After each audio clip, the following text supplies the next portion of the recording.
Buenas noches, hermano.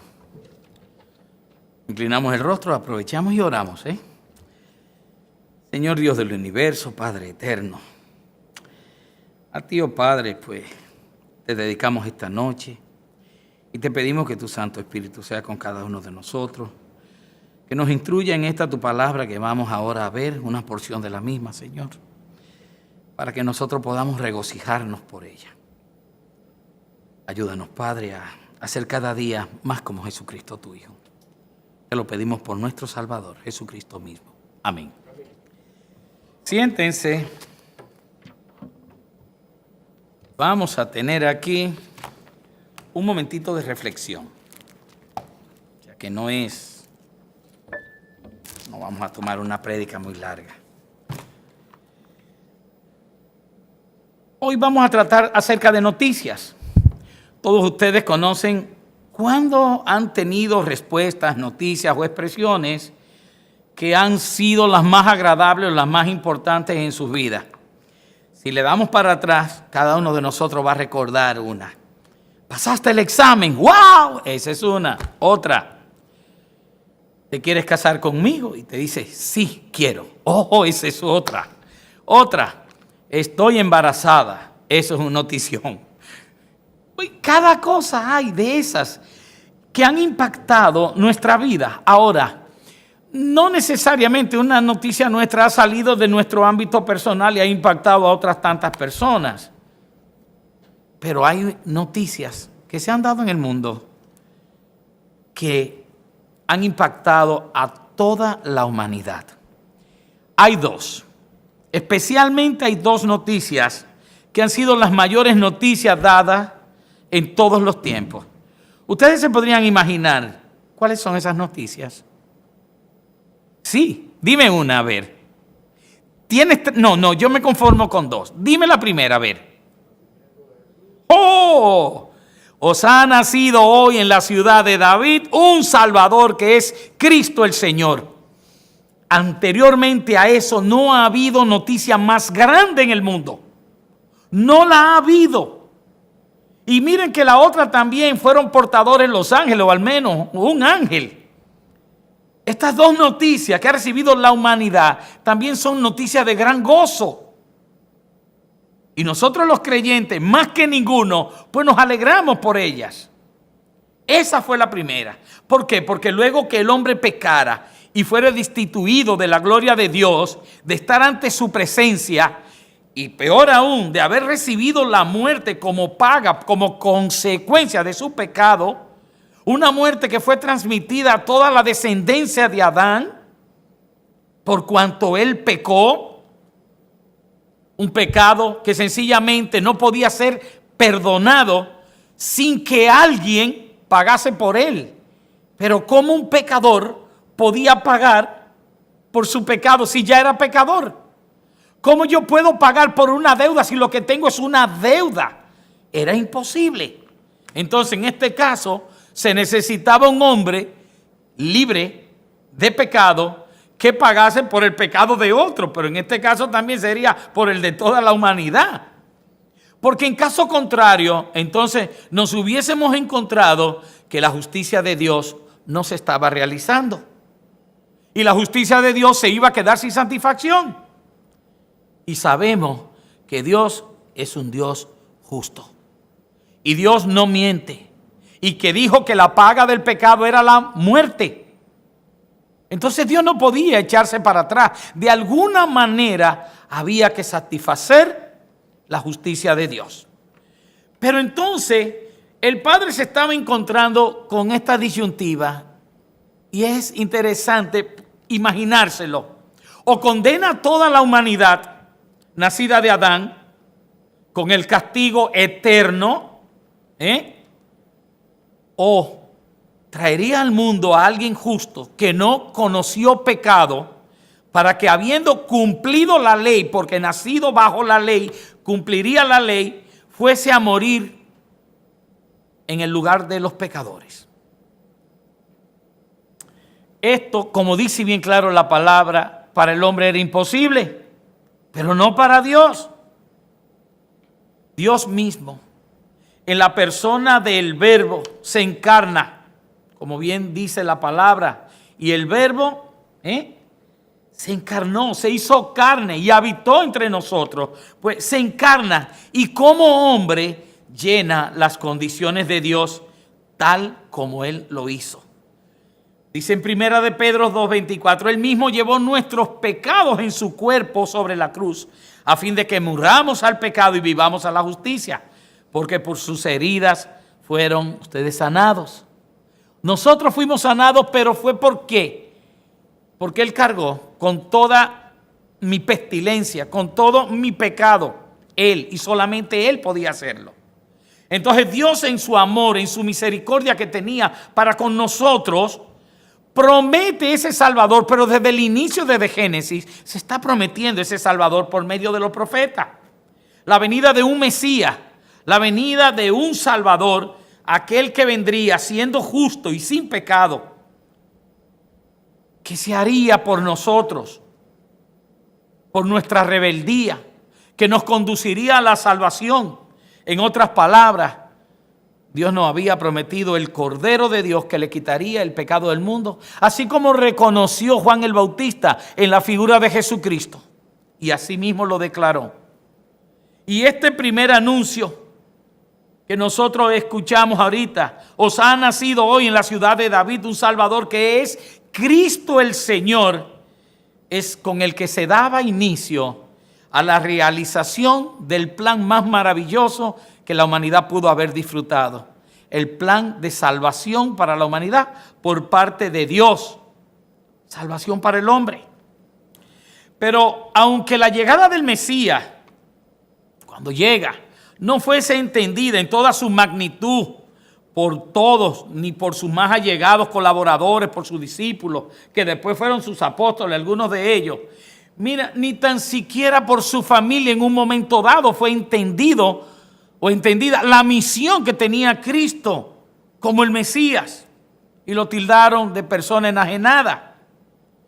Pero aún así, no menos cierto es que el plan perfecto que Dios tenía para restaurar al hombre no se centraba tan solo en el sacrificio expiatorio y en la muerte de nuestro Señor Jesucristo. No, sino que también tenía un momento cúspide que era la resurrección de Cristo. Creo que mucho se ha predicado y enseñado acerca de la venida del Mesías, el Verbo, Dios mismo, su encarnación, su enseñanza, sacrificio, su muerte sustitutiva, su muerte vicaria. Pero todo este plan divino que Dios había hecho perfecto desde antes de la fundación de los tiempos, no se hubiese podido consolidar ni completar sin la resurrección de Cristo. Y hoy vamos a reflexionar un poco acerca de la importancia de esto. Y miren que ya el pastor habló esta mañana, pero esto estaba preparado desde antes. O sea que gocémonos en ello. Veamos.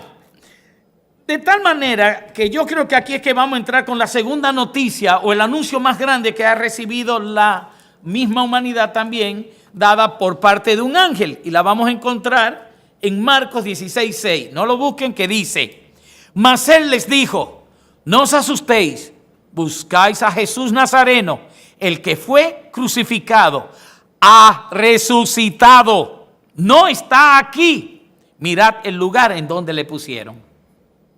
Eso fue el ángel diciéndole a las mujeres que habían ido. Aquel sí, Jesús, ese específicamente, el que crucificaron. Y dice claramente la gran expresión de ha resucitado, no está aquí. La tumba vacía, mírenla, donde le habían depositado, miren dónde le pusieron. Esas son las dos más grandes noticias que la humanidad haya podido recibir. La verdad que sí. Y se lo digo porque hablando de muerte es el suceso más perturbador e inquietante que el hombre pueda sentir en su vida. Aún en Hebreos se nos dice que no debemos sentir temor los creyentes por la muerte. Y yo les digo algo, nos afecta y siempre nos va a afectar de diferentes maneras. No nos va a afectar en nosotros pensar de que no, pero sí nos llega, lamentablemente. Y me acuerdo el pasaje de María, Marta su hermana, llorando delante de Jesucristo, quien era la resurrección y la vida, como él mismo les declara, llorando la partida de su hermano, porque siempre la separación va a ser dolorosa. La resurrección de Cristo entonces marca un hito sobre la muerte, un antes y un después, y un hasta ahí y no más. ¿Por qué? Porque a partir de la resurrección de Cristo se entiende una serie de cosas que anteriormente ni sus mismos apóstoles estaban duchos o entendidos en ella. Por eso es que cuando Jesucristo resucita, ellos necesitan que el mismo Jesucristo les explique y que el Espíritu Santo les guíe también para ellos entender lo que era la importancia de la resurrección, aún habiéndoselo dicho previamente el Señor Jesucristo. Pero ellos lo entienden y lo entienden de tal manera que vemos en los primeros capítulos de Hechos, luego del día de Pentecostés, cómo Pedro, una vez que ha recibido el Espíritu Santo y abre las ventanas del aposento alto y se expresa ante la multitud, el mensaje que lleva es ese. En pocas palabras, si lo sintetizamos, no es más que ustedes, varones judíos, mataron a Jesús, el Mesías enviado por Dios, el cual Dios le resucitó. Ese era el mensaje, en poquitas palabras. Eso era la síntesis del mensaje. Ellos, habiéndolo entendido, inclusive entran en temor y dicen, ¿y qué debemos hacer? Porque entendieron la gravedad del caso. No de que Jesús fuese el Mesías, no, de que ellos mataron al Mesías, pero este había resucitado. Y así hicieron también los demás apóstoles. Cuando él da esa primera prédica, que es cuando se forma la iglesia. La iglesia se forma en ese momento y dice con más de 3,000 hombres que se convirtieron. Ese es el momento en que se forma la iglesia de Cristo.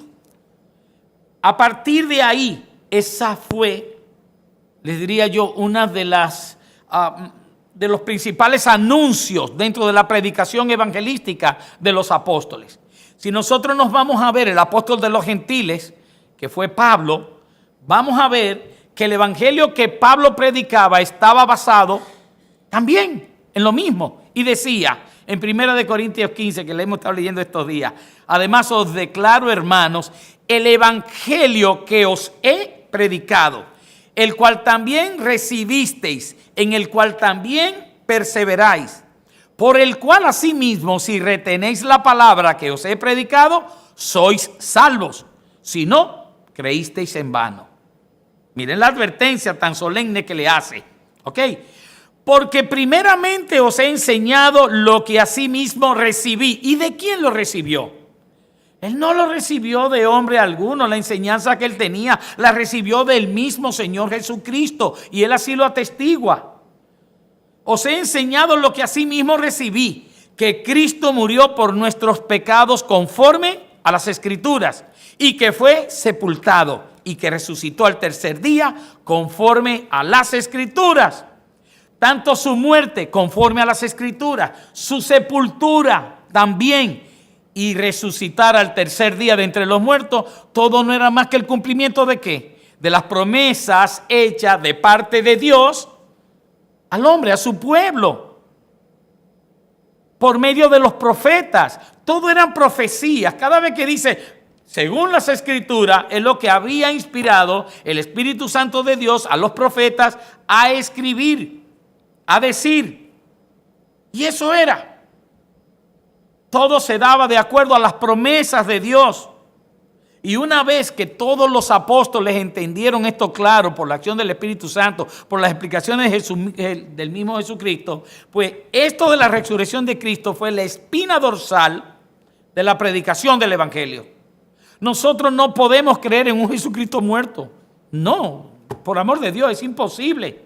Nuestro Salvador está vivo. Lo que Él hizo, lo hizo tanto en conformidad con el Padre, que el Padre, aún teniendo el mismo Jesucristo el poder para levantarse de entre los muertos, deja que sea el Padre quien le levante de entre los muertos, como una señal de la satisfacción del Padre, de que la ira de Dios fue satisfecha en cuanto a que su justicia se cumplió. Hubo alguien que se hizo pecado, quien no conoció pecado, y por todos nosotros se hizo pecado y murió, una muerte vicaria y sustitutiva, expiatoria, por cada uno de nosotros. Y el Padre aceptó ese sacrificio como bueno y válido. Y el sello de eso, o la respuesta de eso, es la resurrección misma. La resurrección. Pero fíjense si esto de la resurrección es importante. Que la confesión de fe de la cual Pablo habla, que debían tener los cristianos, que está contenida en Romanos 10:9, dice lo siguiente: que si confesares con tu boca que Jesús es el Señor y creyeres en tu corazón que Dios le levantó de los muertos, serás salvo. Miren eso.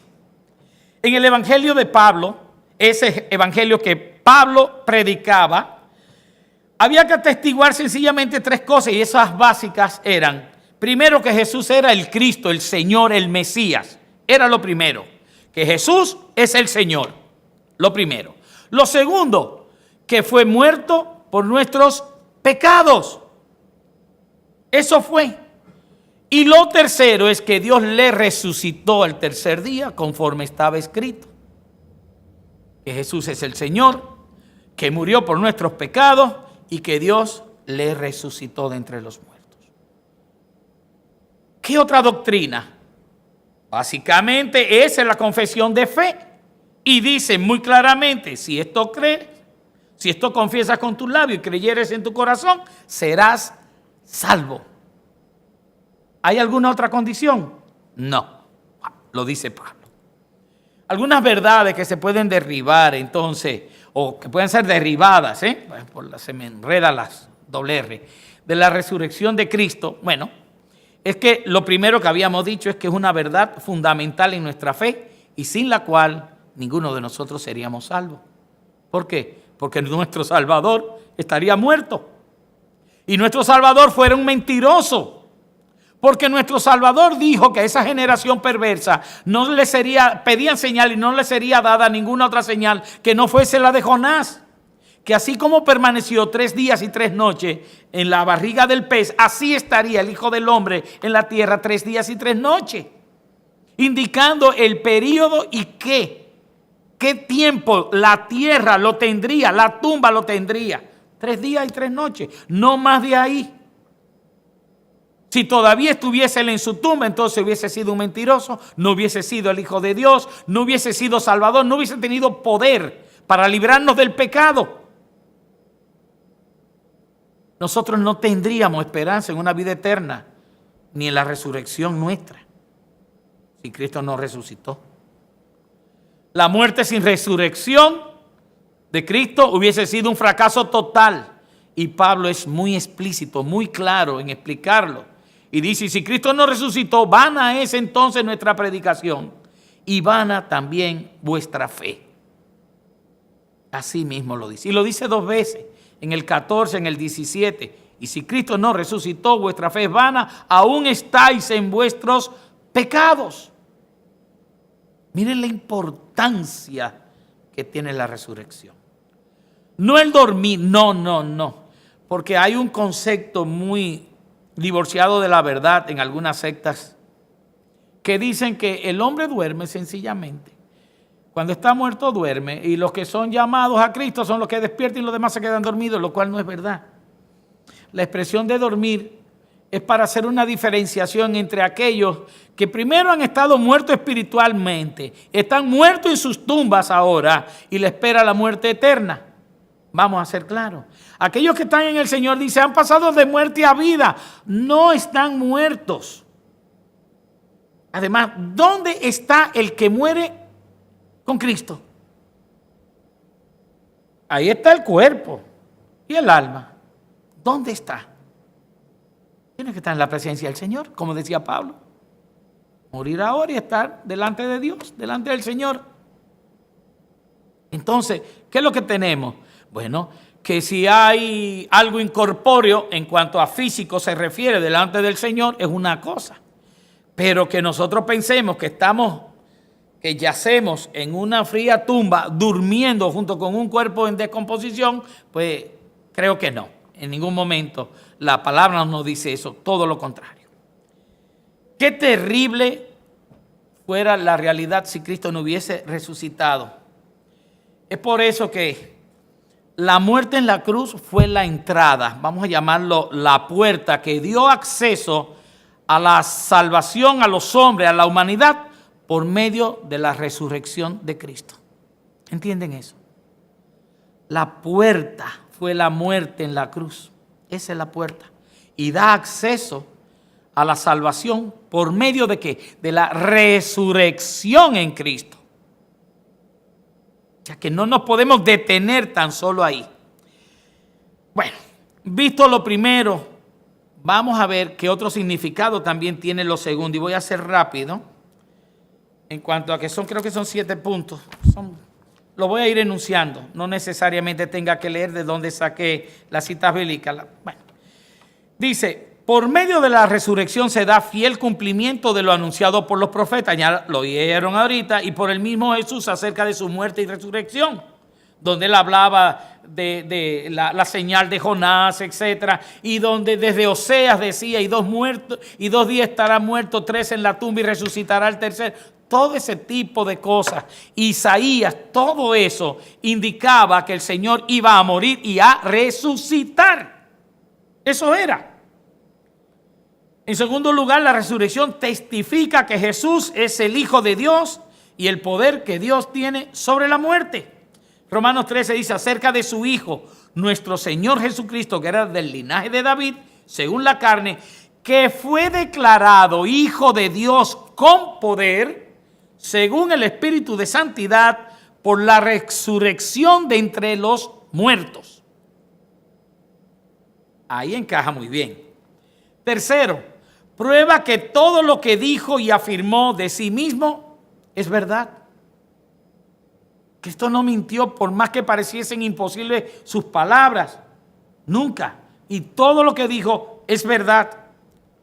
Cuarto, la resurrección de Cristo da testimonio al hecho de que Dios el Padre aceptó como bueno y válido su sacrificio y mediante ese sacrificio de su Hijo es que nosotros entonces somos provistos ¿de qué? De justicia por medio de Él y de salvación. Dice en Primera de Pedro 1:21, y mediante el cual creéis en Dios, quien le resucitó de los muertos y le ha dado gloria para que vuestra fe y esperanza sean en Dios. Quinto, la resurrección es nuestra esperanza. Solo por la resurrección de Cristo el creyente tiene una fundada esperanza en la vida eterna. Pues la resurrección hizo posible vencer la muerte resultante de la caída de Adán por el pecado y restaurar esa relación que se había perdido de Dios con la humanidad. Romanos 6:5 dice, porque si fuimos plantados juntamente con Él en la semejanza de su muerte, así también lo seremos en la de su resurrección. Si Cristo resucitó, nosotros que hemos hecho morir el viejo hombre pecaminoso, dado a la carnalidad, si también lo dejamos morir, entonces resucitaremos con Cristo. Sexto, el Espíritu Santo viene a nosotros por causa de la resurrección de Cristo. ¿Por qué? Porque luego que el Señor resucitó es que le dice a los apóstoles, hey, es necesario que yo me vaya y llegue al Padre. Y les envíe entonces otro consolador, el Espíritu Santo que os guiará a toda verdad. Entonces, a nosotros nos envían ese consolador porque el primer consolador resucitó y se fue. Entonces nos mandan otro consolador del cielo, porque él iba a juntarse con el Padre y le pide al Padre que manden a aquel. En todo caso, el Espíritu Santo no estaría con nosotros. Uno muy importante es que la resurrección es la base de la justificación. Romanos 4:25 dice, el cual fue entregado por nuestras transgresiones y resucitado para nuestra justificación. ¡Wow! Me gustó ese. fue entregado por nuestras transgresiones, por nuestra rebelión, por nuestros pecados. Pero después dice, y resucitado para nuestra justificación. En la resurrección de Cristo todos fuimos justificados por medio de su sacrificio. Eso fue así. Además, la resurrección de Cristo lo hace el primogénito entre los muertos y trae como consecuencia que nosotros, en el orden en que hoy se explicó en la mañana, claro está, seguiremos. El primogénito, o sea, el primero entre los resucitados en gloria, fue Jesucristo. Y nosotros vamos a ser llevados a igual imagen que Él, a donde Él está, a permanecer por toda la eternidad. Jesús dijo, yo soy la resurrección y la vida, el que cree en mí, aunque esté muerto, vivirá. Viviremos con Él, porque creemos en Él. Ya Él resucitó y nosotros resucitaremos luego para estar con Él.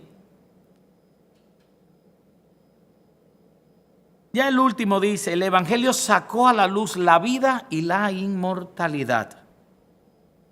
Sí, pero ¿cuál Evangelio? El Evangelio que tiene que ver también con la noticia de la resurrección. Miren por qué.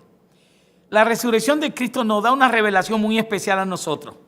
Y es de esa gracia tan grande, tan magnífica, recibida por medio de Cristo, que es una esperanza de eternidad.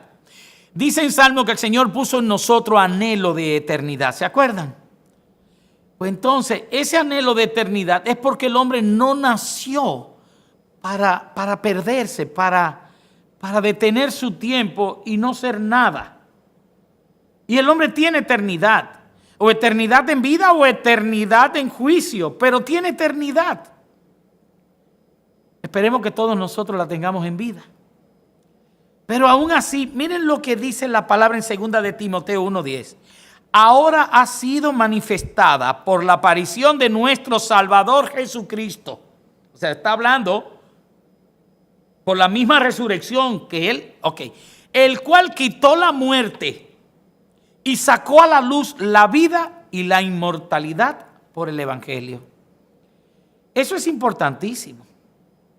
El Señor, a través de esas noticias o de la buena nueva del Evangelio y de su misma resurrección, el Señor nos enseña acerca de la vida eterna, de la inmortalidad, de que nosotros, aún una vez que partamos de este mundo, vamos a seguir existiendo, pero que esa existencia del hombre como tal va a depender de la fe o de la falta de fe, porque como quiera va a seguir existiendo. Y eso nos saca a luz la misma resurrección de Cristo. En conclusión, ciertamente no han habido dos noticias más grandes para toda la humanidad que la que estos ángeles nos anunciaran. Nosotros no podemos nunca dejar de predicar. Y en cada predicación nuestra que le hagamos a una persona acerca de esa muerte vicaria de Jesucristo, no olvidemos ese detalle de que Cristo resucitó. Porque nosotros tenemos un Salvador vivo. Porque si nosotros no predicamos a un Cristo resucitado, entonces no hay buena noticia que dar. Ninguna. ¿Cuál sería el Evangelio? ¿Cuál sería esa novedad buena que vamos a transmitir si Cristo no hubiese resucitado? Sin la fe en la resurrección, Cristo mismo no tiene sentido. Porque si Jesús no resucitó, como bien dijo Juan, vana es nuestra fe. Y vana también es nuestra predicación. Cuando nosotros predicamos a un Cristo crucificado, estamos diciendo que Cristo venció no tan solo la muerte, venció el pecado, venció a Satanás y todas sus huestes. Que el Padre aceptó la expiación del Hijo, por lo que nos está asegurando la victoria final a nosotros sobre el mismo pecado y la muerte también. Y así declarando el señorío de Jesucristo, ante quien toda rodilla se doblará en el cielo y en la tierra. Nosotros, hermanos, seguimos a un Salvador vivo. Amén. Señor, tú sabes la importancia de que nosotros prediquemos el Evangelio. Pero danos siempre la sabiduría, Señor, para predicarlo conforme a ti, exactamente como tú quieres que lo hagamos. Que no nos falten los detalles, que podamos hacerlo, Señor, pues de la manera correcta. Cristo viene al mundo, predica que se había acercado el reino de los cielos se había acercado. Asimismo, enseña la justicia de Dios, cumple con todos tus mandamientos, Señor, sin faltar a alguno de ellos, a ninguno. Y luego, Señor, sin culpa alguna, es muerto por nuestra transgresión, por nuestro pecado. Tú aceptas ese sacrificio vicario y tú le resucitas, Señor, y le das toda honra, todo poder, todo honor a Él. Todo juicio le ha sido dado a Él, Señor, a partir de eso. Que podamos enseñar, Señor, claramente las verdades de este Evangelio. En el nombre de Jesús. Amén.